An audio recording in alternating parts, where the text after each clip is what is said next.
Hi everyone, how are you? Welcome to our webinar this lovely Wednesday. I'm Louise from ThingLink, and today's webinar is all about immersive learning, which is happening in higher education. So as usual, we've got a fantastic webinar team for you. I'm delighted to be joined today. Taking over from Kyla is Claudia. Hello Claudia, how are you? Hi everyone, I'm great, thank you. How are you guys? Super excited. Thank you so much for having me this evening. Woo woo! Super happy about that. Oh no, it's just brilliant that you're here. And you are, of course, one of our new ThingLink certified trainers Yes, I am. from Italy. And we've got a webinar together in 2 weeks. We're going to be talking about that later on, and all of the work that you've been doing in producing the most amazing digital escape rooms. Thank you. Thank you so much. Thank you. So, Claudia, you're taking over from Kyla today. You're going to be keeping an eye on the chat, aren't you? Yes, I look forward to highlight key messages throughout the session, and I can't wait to explore the innovative ways immersive digital learning is transforming higher education. Excellent. And I see we've got people joining us already from Finland, which is fantastic. We've got El Michelle, one of our ThingLink certified trainers, joining us from Florida. So welcome, everybody. Also working the questions today is Ivan from our support team. Hi, Ivan. How are you? Hello from sunny Helsinki. Sunny Helsinki, but I've just been saying it's like April showers here. It's just awful. It's 1 minute hailstones, the next minute sunny, not quite summer yet. We had like 2 days of rain throughout all of May, so we're kind of in the middle of a dry period right now, but I'll welcome it after a long winter, so. Oh, but you're going to be answering questions today in the chat. So if you've got any support questions at all, Ivan is going to answer them. And I can see we've got another ThingLink certified trainer joining us from Bahrain. We've got Mohammed. We've got someone joining us from Penn State Scranton. Wow, people are really flocking in this afternoon. So Ivan, I'm just going to send you back to the green room, and we'll be speaking to you a bit later on. Thank you. And thank you, Claudia. And we've got someone else joining us from Ohio State now as well, which is just brilliant. So thank you, Claudia. If you can take over on the chat, that would be amazing. Okay, guys, I'll see you later. So our webinar today is all about immersive learning in higher education. And I'm delighted to be joined by Sarah Dove and Jessica Henderson, and they are instructional designers from Ohio State University College of Arts and Sciences. So welcome to Jessica. How are you doing, Jessica? I'm wonderful. How are you?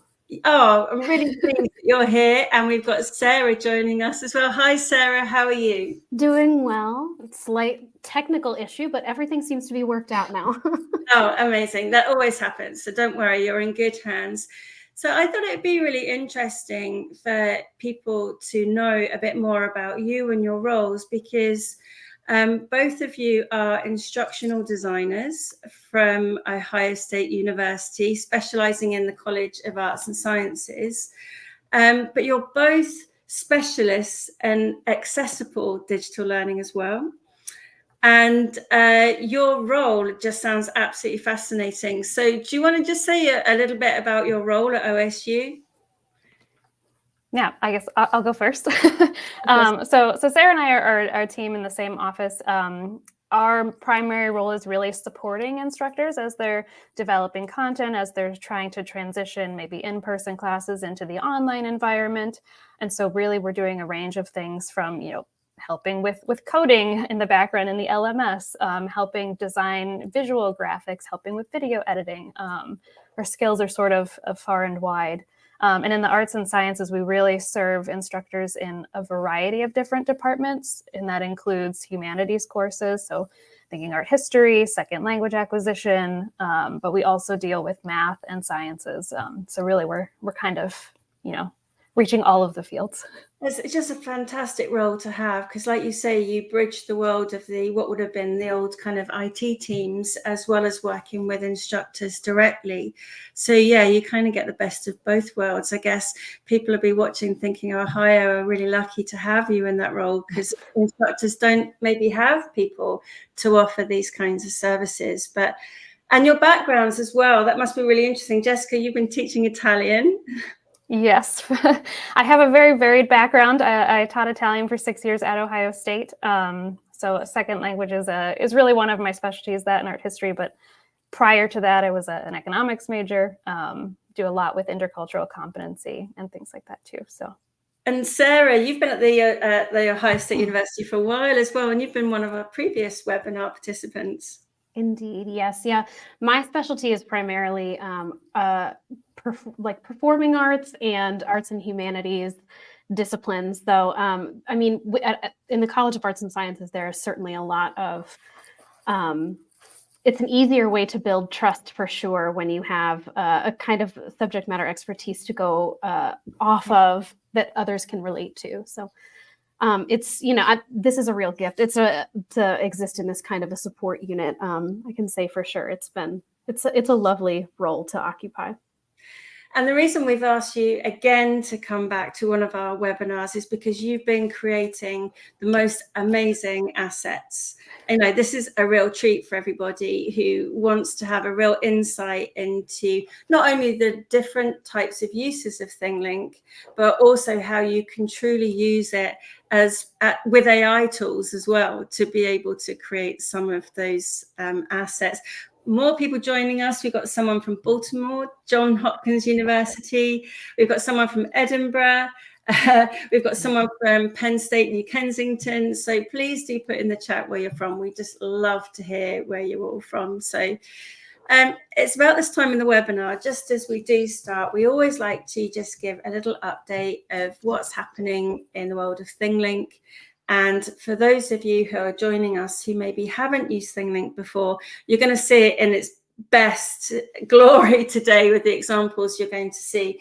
But just to give you a little bit of a background, so ThingLink, and I'm not sure everyone knows, but it's actually 13 years old now. It was the vision of Ulla Maria Koivula, and it came out of that fascination that Ulla had with Vygotsky and how we develop through interaction with our environments. And she translated that from physical environments to virtual environments. And that was so far ahead of its time.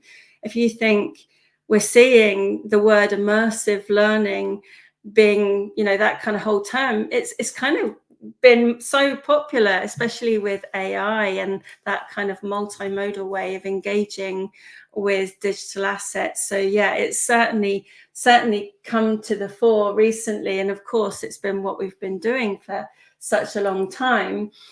But one of the points that I just wanted to mention there, I thought I had another slide in there, is that whilst we've talked a lot about immersive learning, people jump from immersive learning to it being only to be viewed in headsets. And we like to say it's not just about headsets. And I just wondered, coming back to you both, is that something that you've had to explain to people in your role? I have for sure, especially with some of the languages, some of the people I've been familiar with. I think with languages they've been using the headsets a lot. And so I've been slowly trying to show them that with things like ThingLink, where you can use both VR and not VR, right? We can make it more accessible than we could if we were just focused on the VR headset. So those are definitely conversations that I've been having as they're doing some of these experimental, projects with 360 media. That's quite a PR job. I think we've all got to do is to kind of challenge that notion of immersive learning being only the headsets. And of course, for some people, headsets are going to be cost prohibitive for their organizations, and they're just not right for some people.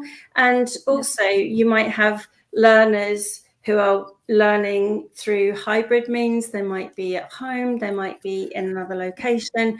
So I guess you can make sure that whatever you're producing can be viewed everywhere at any time on any kind of device.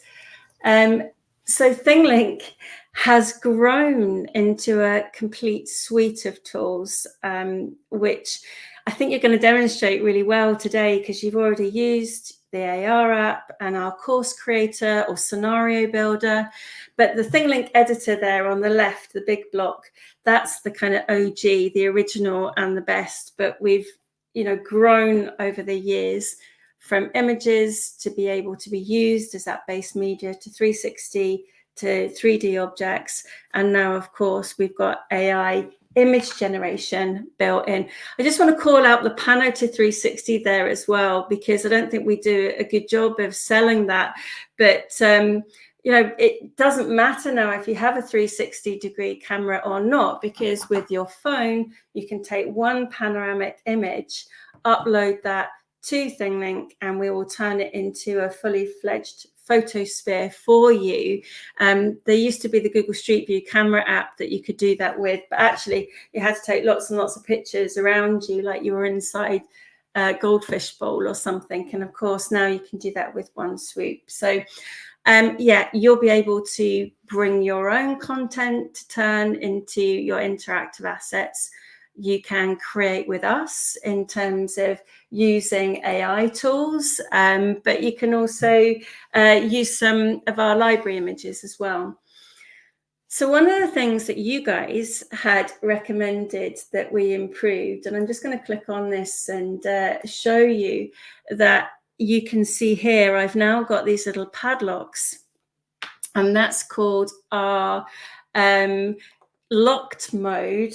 And what that means is that people now have to click on a tag before it opens the next tag. And that was something that was requested a lot. So I'm really pleased to see that happen. And someone's just saying, yeah, they used their panoramic on a trip to Ireland and planning to make a ThingLink of my trip. Brilliant.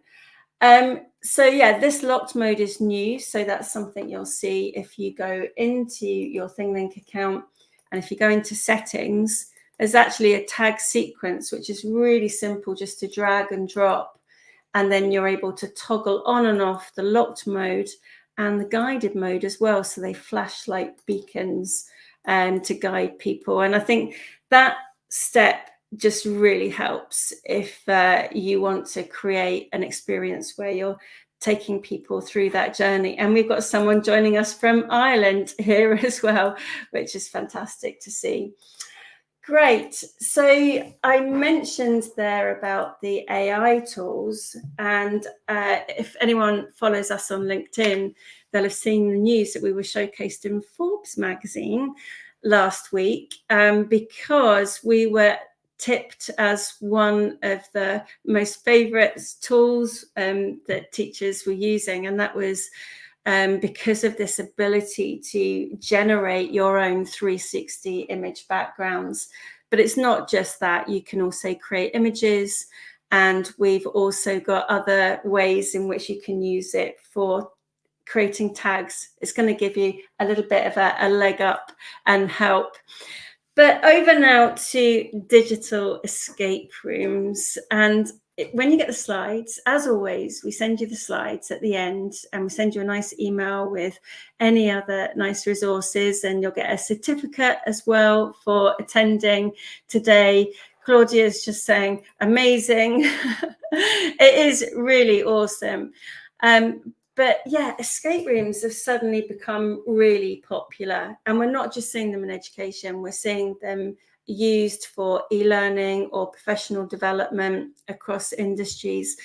But of course, over in Ohio State University, in the college where you're working, you have created a whole narrative and game to learn about the topics around the opiate crisis in Victorian London. So I think it's probably time now that I'll hand over to you guys, and you can show us all the fantastic escape rooms that you've been developing over there. So I don't know if you want to go ahead and share your screen, or... I might just start before I share, to give just a quick background of how the project came about, if that's okay, because yeah, go for it. I mean, so as we said earlier, we support instructors in the college, and we had an instructor from the Department of English come to us in seeking some help on some assignment redesigns, because she had noticed, increasing use of generative AI to complete writing tasks in this English course, which is something that we continue to hear through, from instructors that we're working with. And so she was really seeking to figure out, what was causing them to resort to these generative AI tools to complete the writing tasks, and how might we sort of rethink these assignments to prevent some of that, so that we can get back to the critical thinking and all of those types of core skills. And so in digging a little bit into some of her past assignments, right, we started by looking at what she already had. What were the assignments that she was already giving the students? Where were there places for improvement? And we found sort of 3 core challenges, or sort of roots of the problem of why students were likely moving to use generative AI. And those were things like them not watching the lecture videos, even though her lecture videos are amazing, which I can show you an example of later. They're very engaging, but they just weren't watching the videos. And they also there tend to be fewer English majors in this particular course. And I don't think we said, but the course it's on the opiate crisis, but it's also on Frankenstein and Jekyll and Hyde. So really diving into these core narratives. And so a lot of these students who weren't majors were sort of coming in with limited prior background knowledge, right? So they didn't have the sorts of close reading skills that they would need to really interpret and make sense of some of these themes. And also, just as part of that, right, being more general education, not being majors, their intrinsic motivation was likely a little bit lower, right? Because it wasn't part of their major field of study. They were there more for, the sorts of checkbox tasks. So we really needed to find ways to increase those motivation levels. And so in looking at like some of her assignments, which I can show you this now if I present. Yeah, no, that'd be great. I'm going to start with one of her assignments here, which was previously given to them in this sort of Word document. But essentially, they had these sort of prompts every week that they were asked to fill out in a journal, right? So if you read through some of what her prompt is, right, it's 1835, you are Mary Wollstonecraft, Godwin Shelley, right? She already has this sort of storytelling narrative happening in her assignments. And as I'm reading through this, I just immediately saw, like, if we could pull out this story into sort of an immersive visual form, we could really make it become more authentic, become more lively, and that would hopefully help meet some of that motivation. And the same thing with her videos here. Her videos too, as I said, they weren't watching them, but if you listen to her videos, they're very engaging already. Sorry, bear with me. Recorded the eruptions of facts in works ranging from the vibrant sunsets of J.M.W. Turner to the... Right, so she's already using the storytelling even in her videos. She's, varying the media with audio, visuals, all of those types of things. And so we really kind of tried to figure out how we could take it to the next level and make it even more engaging than what she already had. So you're taking her original videos that she would just share out. And how was she sharing those videos out? Was it in a... Yeah, so she actually was already using ThingLink. Stop sharing my screen a little bit too soon there. Okay. But you can see here, she's wonderful, and she's already been using ThingLink to share all of her lecture materials, because she has multiple parts. So that's one thing too, is she's already sort of chunking her videos into these smaller segments, which if you're following Universal Design for Learning is really important for increasing some of that engagement. And then she has them embedded within, these single scenes. So every week has a different ThingLink scene. That's amazing. So this is in fact that kind of interactive choice board, really, isn't it? Where you can choose the videos to watch. And that's a really nice analogy, I think, for Universal Design of Learning. It's like having that kind of buffet that you can kind of snack on, and you're making it accessible for everybody. Yep. Yeah. So she already had some of those things going with chunking the videos into small components, giving them some autonomy in how they're choosing to watch the videos. But we needed to make sure that they understood the importance of watching those videos, right? Like, why am I being asked to do this? And so as we sort of dug into that and dug into the context of the course, which, I mean, already contains natural themes of escapism. If we're talking about Mary Shelley's life and she's trapped in a villa for, you know, this year of darkness after a volcanic eruption, right? It just sort of lent itself to these escape room tasks. And we really felt that the escape room could even bolster that understanding of the context itself and could really highlight the same types of skills that students would need to complete close reading assignments, paying attention to detail, right? Going back to things multiple times, that kind of a thing. So I think from there, I just wanted to give a brief background of how that started. So I think I'll turn to the actual example now, unless we have anything else. Any other questions? No, I'm just going to say, if anybody's got any questions, then please do put them in the chat. We've got more people joining us from Egypt, from Finland, yeah, lots of people just starting to make some nice comments. Now, this, I have to say, is fantastic. And I showed this to one of my colleagues earlier on, and they really wanted to know how you put the videos together in this first scene, because it is kind of wowy. Yeah, so we used a variety of tools as well as ThingLink to make the videos. The one that you'll see here at Ohio State, we have access to Adobe Express. And so we have used Adobe Express to quickly create videos. Some of these images that you'll see pop up were using generative AI with the Express tools. And then we were able to put those into a video scene in ThingLink. And all of this is happening within a ThingLink scenario. So we've basically connected various video blocks with question blocks, with text blocks, and all of those to create this sort of pathway for students. And then the escape room that I'm going to show you starts with an introductory video. And this video is really meant to give the students at least a little bit of guidance on what they can expect.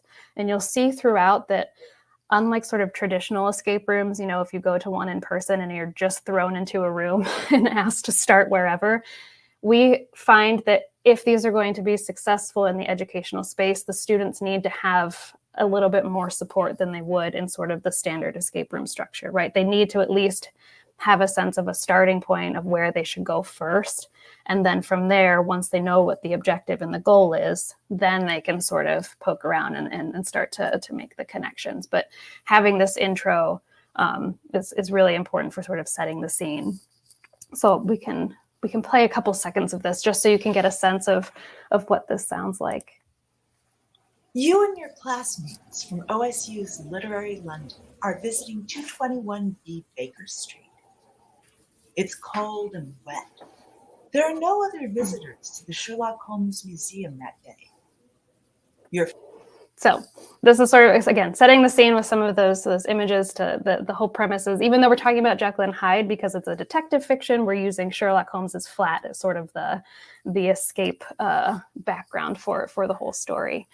And as you continue through it, I have a little lock here. Okay. So we have a little entry code that they have to know, which is based on like the date of the work.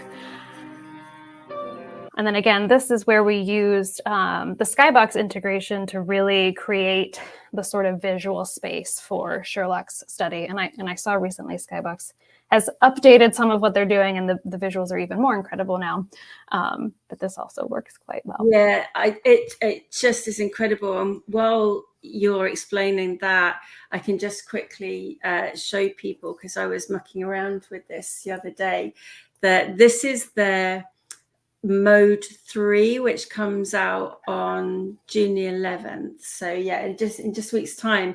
And this is the kind of depth that you can get. And I literally just put in a few different prompts, but on the webinar in 2 weeks, what we'll do, Claudia, is really look at what the kind of structure of those prompts should be, because I think people really want to know a bit more about how you created those rich scenes.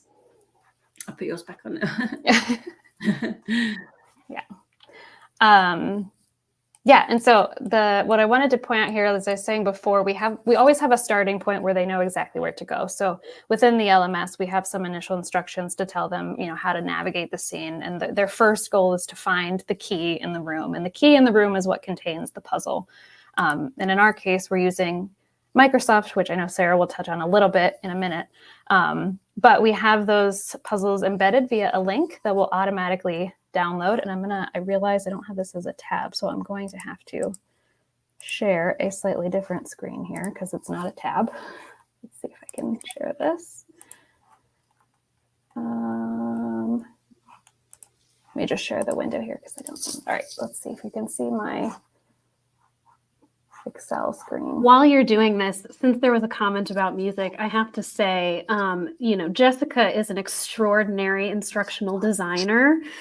And it cannot be overstated that in some of these scenes, there's piano accompaniment that lends to the immersive experience in such a lovely way. And for this escape room in particular, it's Jessica who is playing the piano and behind the keys. Oh, so really? not only is she a talented designer, she's also a very talented musician. Amazing. I didn't know that. You are so talented, Jessica. Thank you. I don't think it's going to let me share Excel because I think the university is preventing me from sharing Microsoft. So we'll have to send screenshots of those later. No, that's okay. We can always follow up with any kind of links, and we can put them in the chat as well. Oh, someone else is joining us from Iraq now as well. And Claudia behind the scenes is doing a big wow. Essentially, though, the puzzle that opens up is there's a variety of different puzzles that we're using in Excel, and we're using the conditional formatting function of Excel, which I think also functions in Google Sheets, where basically, we say if this cell equals this answer, then I want the cell to change this color, right? And so once they type in the correct answer to whatever clue is there, it will change a color, or it will, pop up some other sort of message. And then that's what they'll use to sort of decipher the code. The one that I was going to show you is a combination of, it reveals a certain letter for each correct answer that they get. And then they have to use those letters in a sort of logic grid puzzle. So they'll get letters that are all scrambled up, and then they have to match those, the answers with these sorts of topics and categories. Well, that's a great puzzle to have. I think, people do worry that you can't kind of augment the 360 image to put specific things in, but you can with the tags, because then you can put in additional images and quizzes. And I know Claudia's done some with jigsaws in as well. And she's going to be sharing her Wait Click collection with lots of different puzzle ideas. Yeah. Let me jump back into the actual escape room here so I can show you what some of these look like. So one person's just asked if we can share an Excel template for that. Yeah, sure we can. We can work out that and send it on to people, or we'll find out a way to get that to you. Yes. And someone else is saying, can you put AR 3D models into the scene? Yes, you can. You can use your embed code from a thing link in an embed tag with your 3D modeling. Yep. So I want to show you just a couple of examples of the types of clues in it. Sorry, I can't show you the actual puzzle, but the clue that they're given is who is the person referenced by the clue etched on the table, right? So when they search the room, they find the table.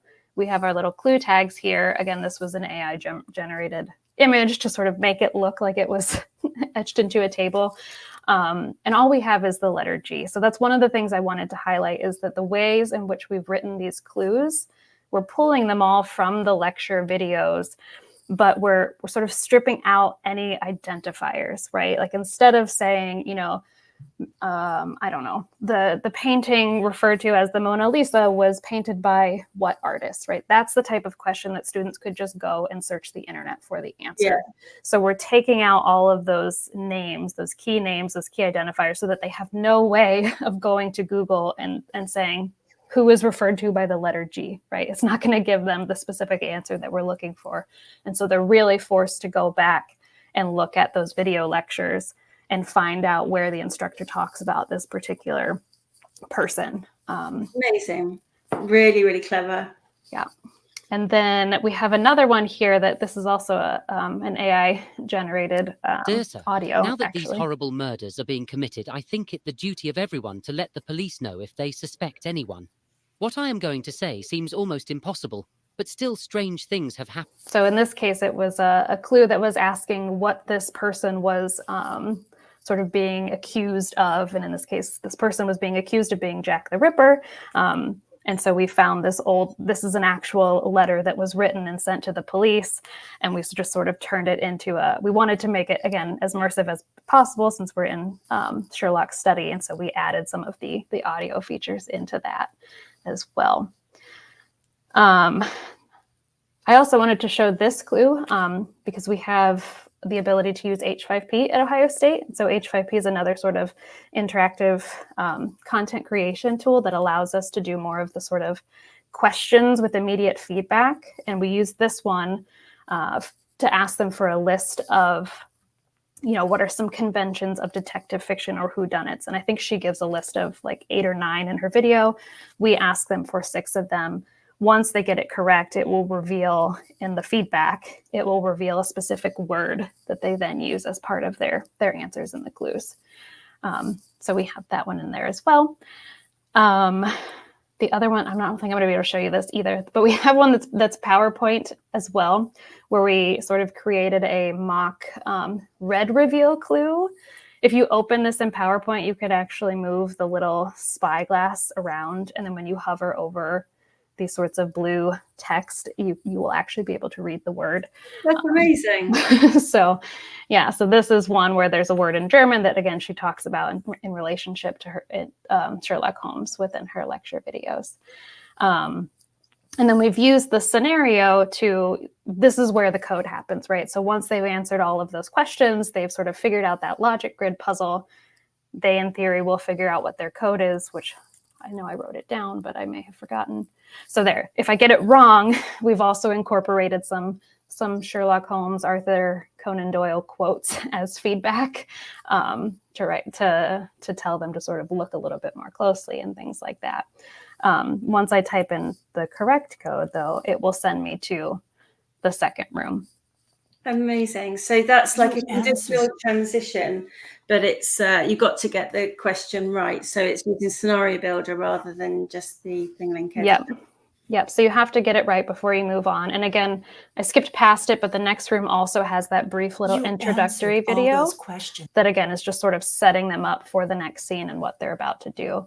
And the total activity has 2 rooms. So the one that I just showed you and then the one we're about to enter. And then we end with this sort of moral dilemma question where it's more of a branching type of question and they have to actually make choices based on things that they learned throughout the lectures. I wanted to show one clue in this that's slightly different because this is a case where we've used the transit tag to actually lock individual items within the room. So instead of just having one puzzle, this one has sort of a few that have to be connected and joined together. And so in this case, we use the transit tag with a conditional question where they can't unlock the cabinet until they find the code to do so.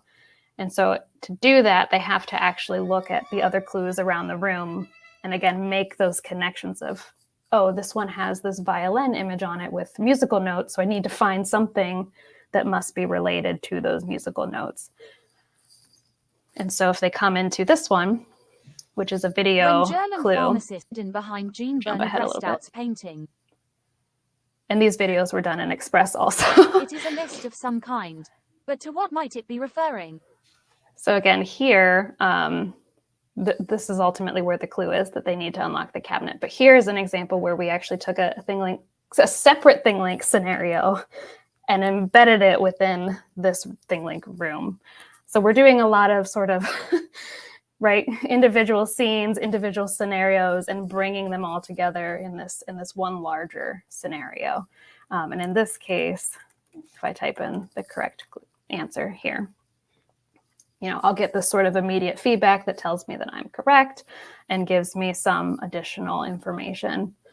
In this case, we have this little musical note, right? And so if they were paying attention to the musical notes, the violin, right, these notes are the code that unlocks that cabinet that we just saw earlier. So they need the sort of note pattern to unlock that. So those are the main clues I wanted to show. And then, like I said, it ends with this sort of moral dilemma branching question where they're being asked, again, they're given this sort of situation where they've escaped the flat, right? They've escaped Sherlock Holmes's flat, but they're still stuck in the 1880s in London. They haven't quite escaped yet. And so it walks them through this scenario of, you need to basically gift this bottle of opium to, whoever who will allow you to escape. But they have to figure out where to go to get the opium, which is something that is discussed heavily in the lecture videos in terms of the populations that were really using opium, why they were using it, and those types of things. And if they choose the wrong one, right, we're giving them that sort of immediate feedback chain that allows them to try again. And eventually they will sort of make it out. But I'm gonna, I think, stop there. But No, I just want to pause for questions, because I think we're all kind of dropping our jaws. There's so much thought that's gone into it, because we see escape rooms, or traditionally have thought of escape rooms as being more for entertainment. And I've seen some amazing escape rooms where, like, we did a holiday one for a holiday thing link, and my friend did one recently, which is a bit Harry Potter sort of style, but the learning outcomes are really explicit in yours, aren't they? Because they're all based on the lecture material. They're all based on the lecture material, and they're all, again, we're using this not as a one-off activity, but it's really become the sort of foundational activity that's guiding the rest of what they're doing in the class. And so it's building the context around the stories that they're going to be reading. And I can follow up also with we have a workbook essentially that's asking them to reflect on the experience of the escape room, and sort of forcing some of those metacognitive practices to think back of, like, for example, one of the reflection questions is, what skills did you have to use in the escape room that will help you with close reading, right? So, and a lot of the responses we've already been seeing from students is, I didn't watch the video closely enough. I didn't take detailed enough notes. I had to go back several times to find the answer. And that's exactly what we want them to be doing when they're doing those sorts of close readings. We've got a nice question that's just come in from David. How long with how many people did this take?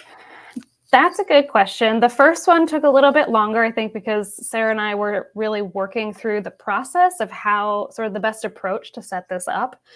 And so the first one took us a couple days, but we've done 2 of these. And I think I did the second one in maybe like a day or 2, honestly. And so in terms of number of people, the first one was mostly Sarah and myself. The second one I was able to sort of take on my own with some back and forth with the instructor. And the thing that helped most was really starting with, as with any course development, starting with the goals and objectives of the activity. Yeah. So getting her to think about what it is she ultimately wants them to know and take away from the activity. And I asked her to essentially write out a list of questions. Like, if you were doing this as a quiz, what are the questions that you would ask them in that quiz? And so she provided those to me. And then once we had that, we could strip out, like I was saying earlier, all of those identifiers that will force them to have to refer to content within the room. And so really that initial part of just like rewording the questions is the thing that took the longest, because with Skybox and everything else, I was able to generate images very quickly. And that's a really nice example of being able to use AI in a really supportive way for learning. And I think there's a lot of debate about AI being used in learning, and people almost struggling to find really good examples other than it just saving time for kind of tasks, whereas actually what you're doing is creating a whole new way of being able to create those immersive rooms that you would only have been able to have done if you were a very kind of skilled graphic designer. Yeah, and maybe Sarah here wants to speak to what she kind of did with some of the AI. Very impressive. Yeah. So I think that it bears saying, of course, that the kind of unique melding of things that both addressed the concerns about the pitfalls of generative AI, but also allowed us to kind of flex creatively. This is kind of a happy marriage that we're talking about, like where we are meeting the needs of an instructor, but we're also exploring the full scope of generative AI capabilities. And I think it also bears saying to the questions about process and how much time it takes and how many people it takes. We've also tried to, with this being our kind of first experience, we're trying not to reinvent the wheel each time. So we have sources that we consulted, and we did spend a lot of time at first trying to decide like which puzzles we would use based on the tools that are available to us at Ohio State, because dealing with an institution of this size, there's a lot of security, privacy, and digital accessibility checks that we have to do as we're going through this, and we're limited to a specific tool set. But being able to kind of use those tools creatively, I think is part of what made this experience so rich. And now we have a process document that makes it much easier for instructors to kind of jump in and provide what we need to kind of make that relationship much more streamlined, which is why it didn't take as long the second time around. There's a really interesting question that's just come up on the screen. Thank you, Claudia. How many students can access the escape room at once? That is a great question, because this was actually designed for a fully asynchronous online course. And so we have all of the students practically in there at whatever times they want to be. So we have not run into any issues with multiple students accessing it. And that's really, it's meant to be done at their own pace, at their own time, throwing in some group chats in the learning management system. So to incorporate some of that community building in this asynchronous course, we're giving them a chat space where if they get stuck on a puzzle or they get stuck on a question, they can reach out to their group mates and help each other solve those problems. There's a real community around it as well, which is just super. We could talk about this one for the whole rest of the webinar, and I'm conscious that we're going to move on to Sarah now, because Sarah, you're going to show us another really good example. Are you talking about of the AR app? No, I'm talking about the lab. Oh, no, this is also Jessica going to talk about the lab, the immersive lab. This is, I would never flex on her excellent design, but this is a Jessica design, to be sure. Oh, okay. So should we float over to you now, Sarah, to show us the AR app? We can do that. I'm happy to do that, to talk about, and I won't spend too much time on it because I know it was featured as a part of another webinar. And I'm happy to, I know, Louise, you have links to that recording and everything, but I cannot sing the praises of ThingLink enough in terms of the accessibility that it makes possible. That if you the breadth of accessibility available through this tool is astounding. And the thing that I can talk about relative to the AR app is this art exhibition that was set up in the college via the College of Arts and Sciences in a partnership with Accessible Expressions Ohio, which features the work of primarily artists with disabilities. And we were able to set up both a guided tour and like a 360 tour of the gallery space, but also for people visiting, we had the AR app available, which was remarkable. And we didn't get to test too extensively, but I was just so thrilled to be able to provide it. So, Louise, I know I have the video up that I can share, or if you have the video, I'll let you share it. I was going to pull it up, but you've got it. So you share your screen and I will pop it on the big screen for everybody. Yeah, let me grab this. And David's interested to talk about the lab. So yeah, we're going to come back to the lab after we've talked about viewed the AR example again that Sarah's going to show us, because it's just wonderful. Oh, I'm having trouble finding it on my screen. I don't know why. So yeah, I can share mine. That's no problem. Yeah, I'll let you share it. But yeah. So this is our case study about it, and I'll pop the case study in the chat. But the idea was that you use the AR app.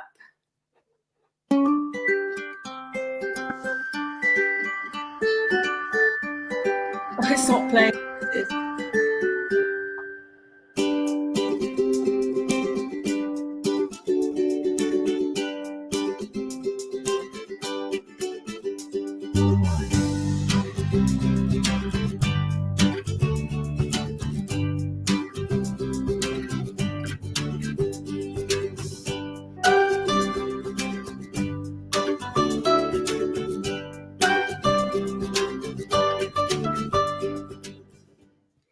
it's just delightful. It's absolutely amazing.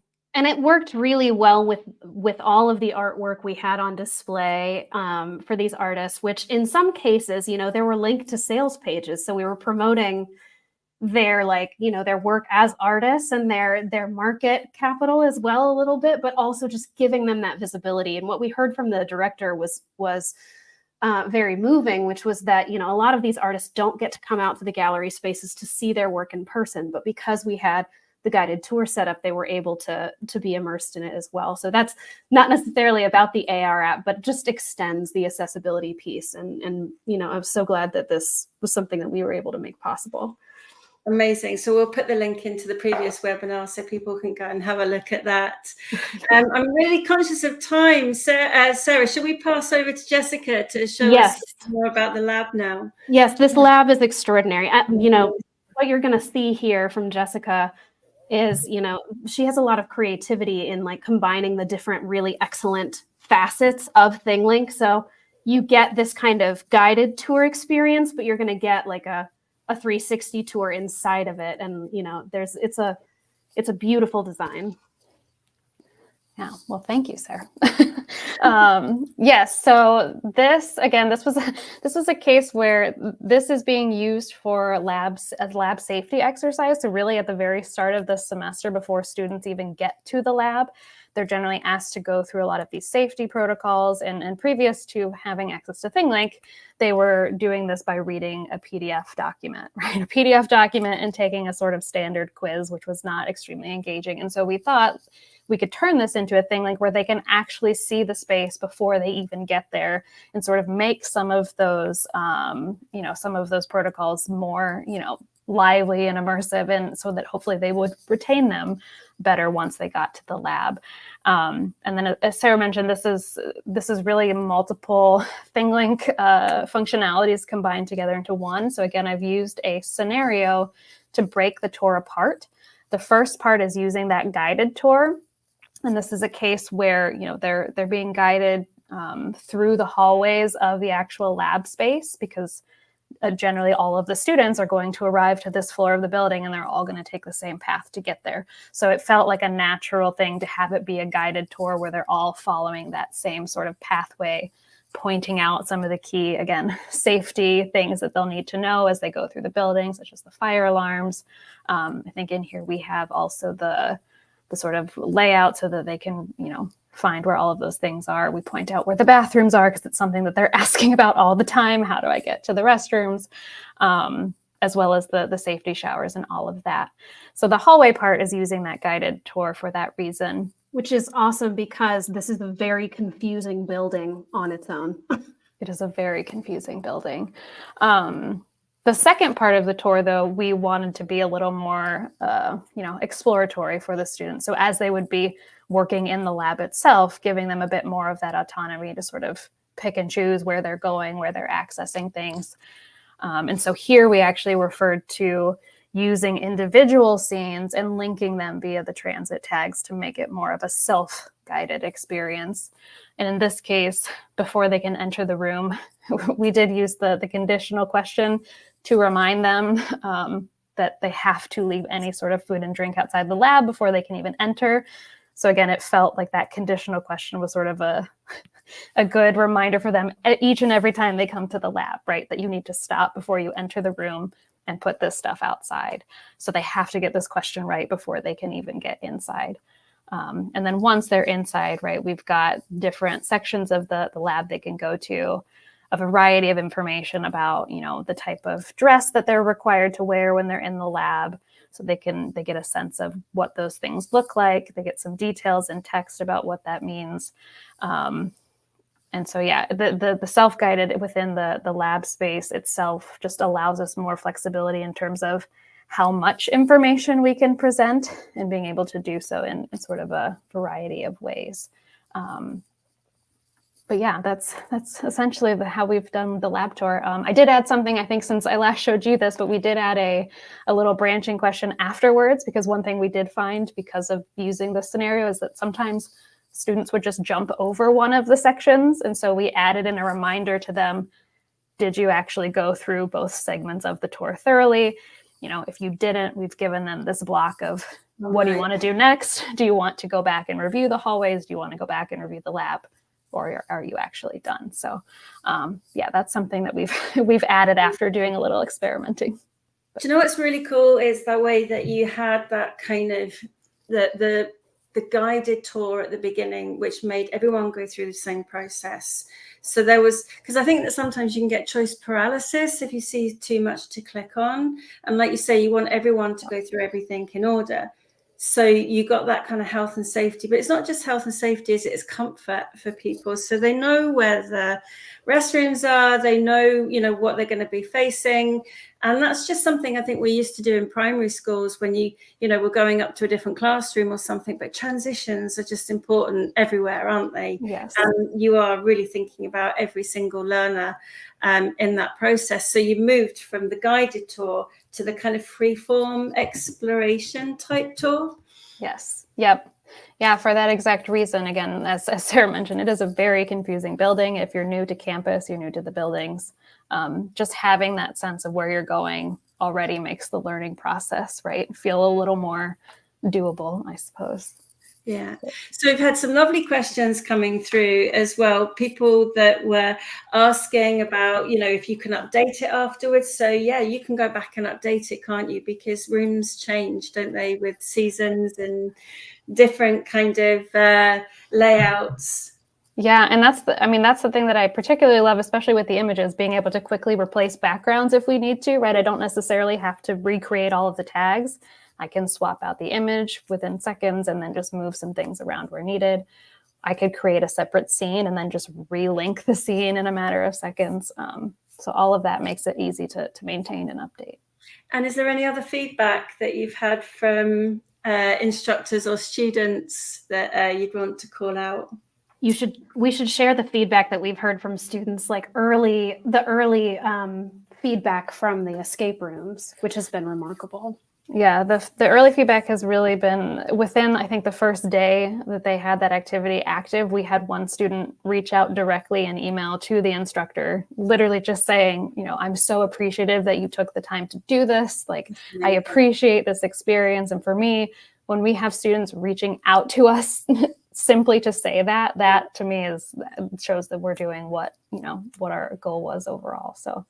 Absolutely. And David was asking about the data on the impact of the safety tour versus the PDF, but that qualitative data that you've just spoken about is fantastic. So it wouldn't take much to have a quantitative kind of even a smiley face kind of emoji type thing as you go out the room. You could have that built in for being there whilst you're there. So I'm going to bring Claudia back on the screen, because Claudia, you've been sat there taking notes and I can just see your face. It's amazing.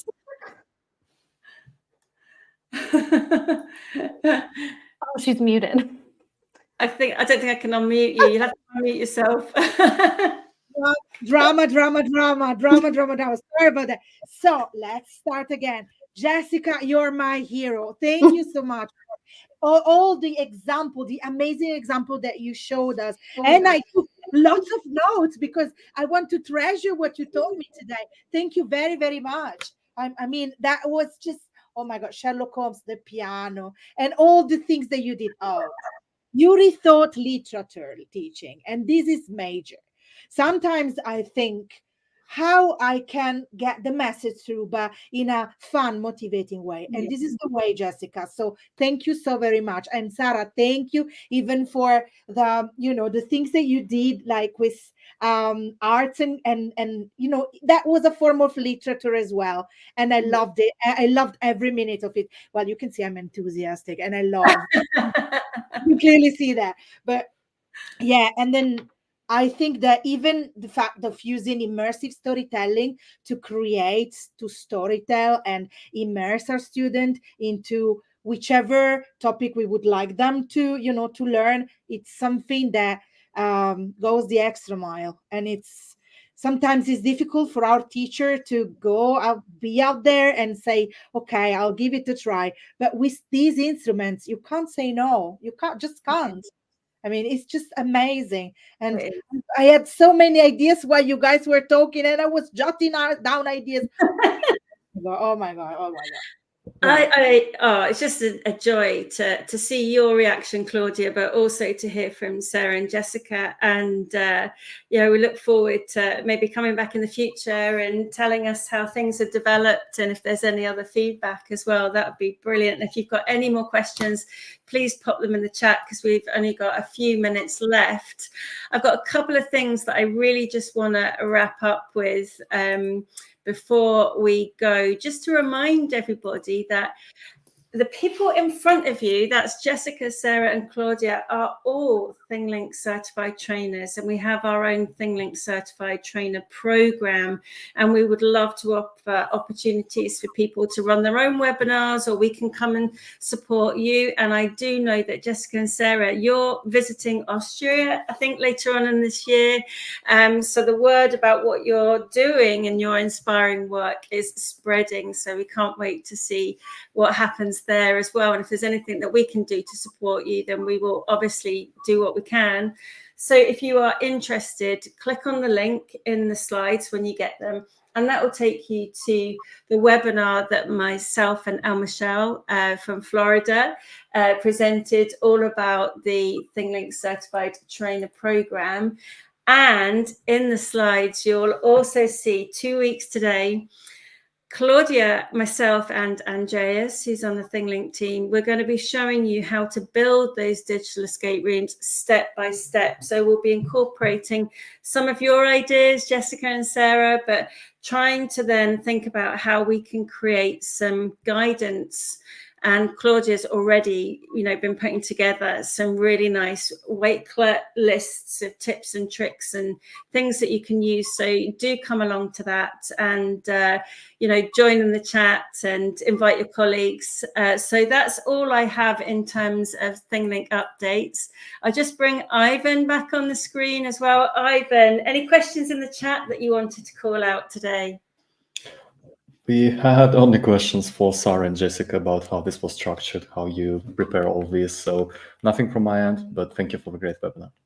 Oh, and in the deck that I've shared, or you'll get, there's also an escape room, and Ivan's support team has grown. We have a new member on the support team, Maria, who's just joined, and Maria made the escape room that I've put in the slides as well. So do have a go at exploring Maria's escape room. And also there's a video that Maria's made, which is all about the AR app and how to use it. And we link to Ivan's support page, all about the AR app. So lots of support to get going. There's just a few minutes left. And on behalf of the whole ThingLink team, thank you to Sarah and Jessica for coming here today and being part of this webinar. We couldn't do things like this if it wasn't for you, and it's really important for us to see how it's used, and the whole ThingLink team and the development team that are working hard behind the scenes. So from the whole team, thank you so much for giving up your time and sharing those ideas. Thank you to Claudia, who stepped in so brilliantly, being Kyla. I think you'll become a regular feature now. Your enthusiasm and passion is shining through. And yeah, we've got our webinar 2 weeks, so we can't wait to see everybody join that.